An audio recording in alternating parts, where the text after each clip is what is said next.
ఓం మహాగణాధిపతయే నమః. ఓం గురుభ్యో నమః. ఓం శ్రీమాత్రే నమః. పరమేశ్వర స్వరూపమైనటువంటి జ్యోతిష, వాస్తు మరియు ఇతర అనేకమైనటువంటి శాస్త్రములను మనకు అందించినటువంటి మహర్షులకి నమస్కారం. హయగ్రీవ హయగ్రీవ హయగ్రీవేతి యోవదేత్ తస్య నిస్సరతే వాణి జహ్నుకన్యా ప్రవాహవత్. అరుణాం కరుణాతరంగితాక్షీం ధృతపాశాంకుశపుష్పబాణచాపాం అనిమాదిభిరావృతాం మయూకైః అహమిత్యేవ విభావయే భవానీం. శ్రీమాత్రే నమః. ప్రేక్షకులకి ఆ లలితాంబిక అమ్మవారి యొక్క అనుగ్రహం పరిపూర్ణంగా కలగాలని మనస్ఫూర్తిగా కోరుకుంటూ మనం ఈరోజు చెప్పుకోబోయేటువంటి టాపిక్ ఏమిటి? మనం ఎన్నో కష్టాలు పడుతూ ఉంటాం. అప్పులు,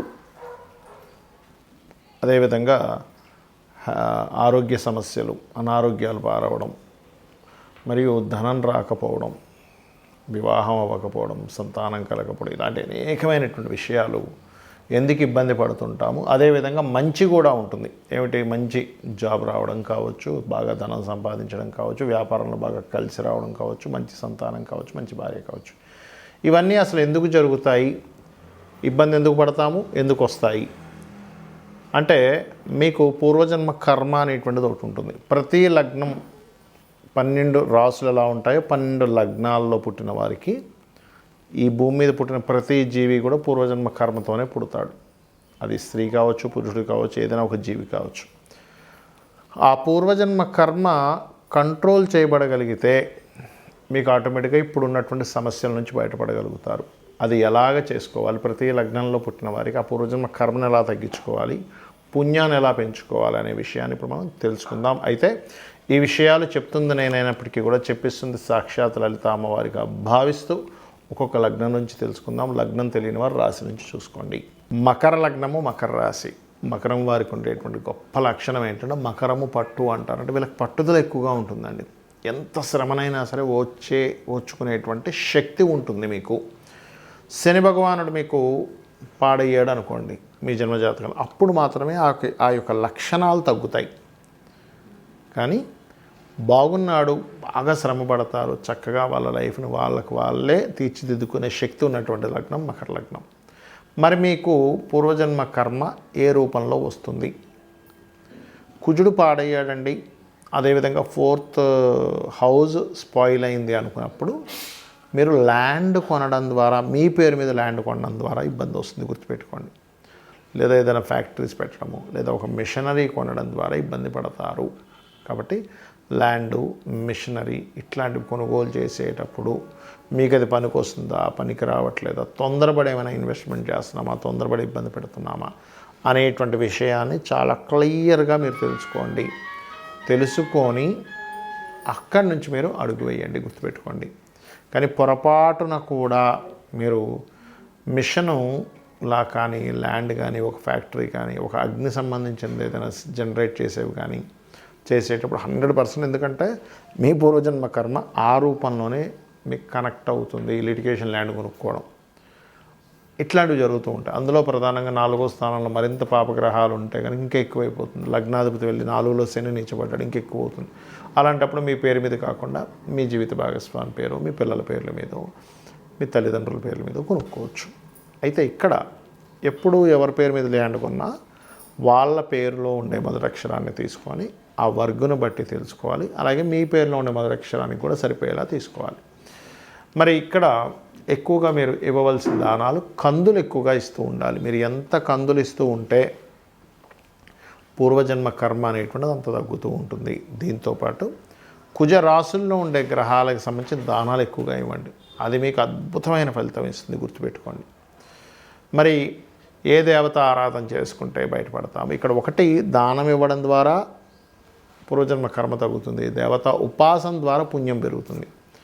లలిత అమ్మవారు, లేదా మీరు ఎనీ స్త్రీ, అంటే ఇప్పుడు ఉదాహరణకి మీకు వృషభ రాశిలో మీకు పంచమ ఉపాసనా స్థానం వృషభమైంది కదా, అక్కడుండే గ్రహాన్ని బట్టి కూడా మీరు రూపం మార్చుకోవచ్చు. ఒక్కోసారి శని భగవానుడు ఉన్నాడు పంచమంలో, ఉదాహరణకి కాళిక చేసుకోవచ్చు. లేదండి పంచమంలో కేతు ఉన్నాడండి, లక్ష్మీ గణపతి చేసుకోవచ్చు.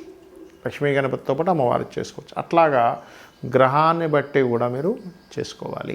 ఉదాహరణకి మీకు ఏ దానాలు ఇవ్వాలో చెప్తానని చెప్పాను కాబట్టి రవి గనక ఉన్నాడు మీకు 6వ స్థానంలో, లేదు మీకు ఇప్పుడు దాకా చెప్పినటువంటి పూర్వజన్మ కర్మ ఏ రాసుల్లో ఉండే గ్రహాలని చెప్పాను కదా, ఆ రకంగా రవి గనక ఉన్నట్లయితే గోధుమలు దానంగా ఇవ్వండి, సూర్యభగవానుడి దగ్గర దీపారాధన చేయండి, లేదా సూర్యభగవానుడికి అర్ఘ్యం వదలండి.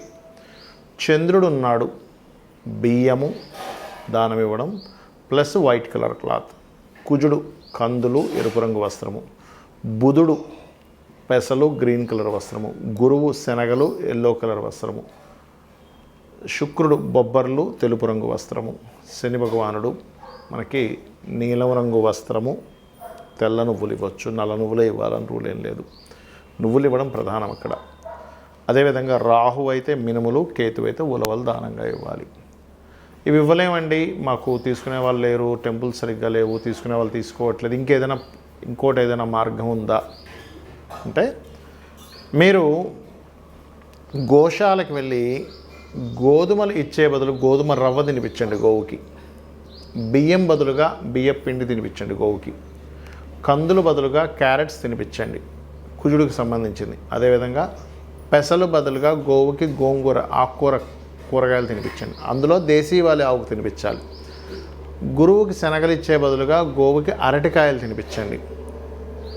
బొబ్బర్లు తినిపించడం కాకుండా బొబ్బర్లు ప్లేస్లో ఏదైనా తీపి పదార్థం, తీపి చపాతీకి చక్కగా తేనె పూసి ఆ 3 చపాతీలు చిన్న చిన్న ముక్కలుగా తీసి తినిపించండి. శనికి సంబంధించిన నువ్వులు దానం ఇస్తున్నాం కదా, నువ్వులు బదులుగా నువ్వులు తినిపించకూడదు గోవుకి తీసుకెళ్ళి, అదైనా ప్రెగ్నెన్సీ ఉంటే అది ఇబ్బంది అయితే మీకు ఇంకో దోషం ఏర్పడుతుంది. బెల్లము తినిపించండి చక్కగా గోవుకి, పిడికెడి బెల్లం పెట్టండి సరిపోతుంది. మినుములు బదులుగా మీరు 4 బెల్లపు ఉండలుగా చేసి తినిపించవచ్చు. కేతువుకు సంబంధించిన ఉలవలు బదులుగా గ్రాసము తినిపించవచ్చు గోవుకి, ఇది ప్రధానంగా చేయండి. అలాగే మీకు పంచమంలో ఉండే గ్రహానికి సంబంధించిన ఉపాసన చేయాలని చెప్పారు. పంచమంలో ఉండే గ్రహం ఏమిటి చూసుకొని, పంచమాధిపతే ఉన్నాడు, వెళ్ళి ఇంకో గ్రహంతో కలిసాడు, లేదా పంచమంలో ఏదైనా గ్రహం ఉంది. ఉదాహరణకి మేషలగ్నానికి అయితే పంచమాధిపతి రవి అవుతాడు, వృషభ లగ్నానికి అయితే బుధుడు అవుతాడు, కన్యారాశి అవుతుంది పంచమం, మిథున లగ్నం అయితే తులారాశి అవుతుంది పంచమం, కర్కాటకం అయితే ఈ రకంగా వృశ్చికం అవుతుంది, అంటే పంచమం కుజుడు అవుతాడు. అలాగా మీ లగ్నం నుంచి 5th లార్డ్ ఎవరో చూసుకొని ప్రధానంగా మీరు ఆ రకంగా సూర్యుడు ఉన్నాడు లేదా సూర్యుడు అయ్యాడు, అప్పుడు సూర్యభగవానుడే. చంద్రుడు ఉన్నాడు, ఎక్కువగా మీరు చేయవలసిన ఉపాసన దేవత రాజరాజేశ్వరి అమ్మవారు. కుజుడు స్కందుణ్ణి, బుధుడు విష్ణువుని, గురువు దక్షిణామూర్తిని లేదా దత్తాత్రేయుణ్ణి, శుక్రుడు అమ్మవారి యొక్క ఆరాధన, శని భగవానుడు ఈశ్వరారాధన లేదా కాలభైరవ ఆరాధన లేదా కాళీ ఆరాధన, రాహు మనకి మీరు చేసుకోవాల్సినటువంటి దుర్గా, కేతు, గణపతి ఆరాధన చేసుకోవాలి. ఏది దేనికి పంచమంలో ఉండే గ్రహాలను బట్టి మీరు ఈ ఆరాధన చేసుకుంటే, ఎప్పుడు కూడా ఒక గ్రహం అక్కడ పంచమంలో ఉంది అన్నప్పుడు ఆ దేవతా సంబంధించిన ఆరాధన చేయడమే మీకు శ్రీరామ రక్షగా నిలబడుతుంది. మరి లగ్నం తెలియదు, రాశి తెలియదు, ఏం చేయాలి? సింపుల్, లలిత చదువుకోండి లేదా సూర్య నమస్కారాలు చేసుకోండి. నాకు నక్షత్రము, రాశి, లగ్నం ఏమీ తెలియదండి, నేనేం చేయాలి అంటే, దీనికంటే బెస్ట్ మరొకటి లేదు. చక్కగా ఉదయం నిద్ర లేచి సూర్య నమస్కారాలు చేసుకోవడం, మీరు సూర్యుడికి అర్ఘ్యం వదలడం, చక్కగా సూర్యభగవాన్ ఎదురుగా నిలబడి మనస్ఫూర్తిగా నమస్కారం చేసుకోవడం, లలితా సహస్రనామాలు వినడం కానీ చదవడం కానీ చేయండి ఉదయము సాయంత్రం. దానికి మించిన రెమెడీ మరొకటి లేదు. అలాగే ఇక్కడ మీ జన్మజాతకంలో ఎటువంటి గ్రహ దోషాలు, చాలా దోషాలు ఉంటాయి. బాలారిష్టాలని, లేకపోతే మీకు పలానా ఎల్నాడిసనని, లేకపోతే పలానా రకరకాలు ఉంటాయి. ఎలాంటిది ఉన్నా ఒకటే గుర్తుపెట్టుకోండి, వీటన్నిటినీ నడిపించేది అమ్మవారు. అమ్మవారు నడిపిస్తుంది కాబట్టి నేను అమ్మవారిని పట్టుకుంటే శక్తిని ఇస్తుంది, తట్టుకునే శక్తిని ఇస్తుంది అనేటువంటి కాన్సెప్ట్ ఒకటి మీ మైండ్లోకి రావాలి. ఆటోమేటిక్గా మీకు అన్ని విధాలా బాగుంటుంది. శ్రీమాత్రే నమః.